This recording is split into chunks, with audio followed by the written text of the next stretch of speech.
kitalo ddala eky'omuyimbi Olusha M.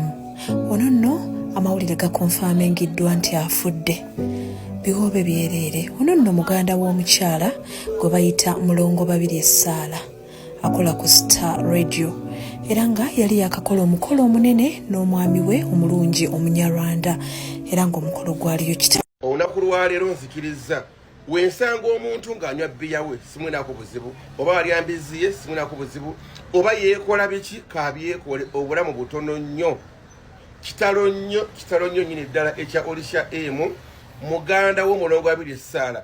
Kyemmanyi abatamanyi Olusha M ye muwala eyayimba ne David Lutalo, yegwegwe njagala nananu I love you nawe yegwegwe njagala ansula ku mwoyo antudde mu bwongo.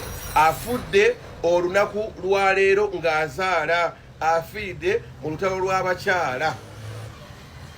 Sophie Nantogo lwayimbako n'agamba mbu teri lutalo lw'abakyala olusinga kuzaala. Okutegeera olunaku olwaleero avudde mu bulamu bw'ensi eno, inna lillahi wa inna ilaihi raji'uuna. Era wendi wano ngenda nsabye wadde kubanga Olusha M abadde mukwano gwange nnyo, abadde friendship wange nnyo, abadde buli kimu gyendi Olusha M. Simanyi lwaki abantu bange bonna abantu bange banfuddeko. Aliet Kisakye yagenda kufa, yali mukwano gwange nnyo nfanfe nanfaako, ifirinirako nenyini yanfaako. Kwege abantu bange bonna abantu bange bomuwendo bula bakoze ki banfuddeko. Bannange abantu mbaleke beekole baagala okwekola, muleke abantu bakyakale, abantu banywe kubanga obulamu bwa kiseera.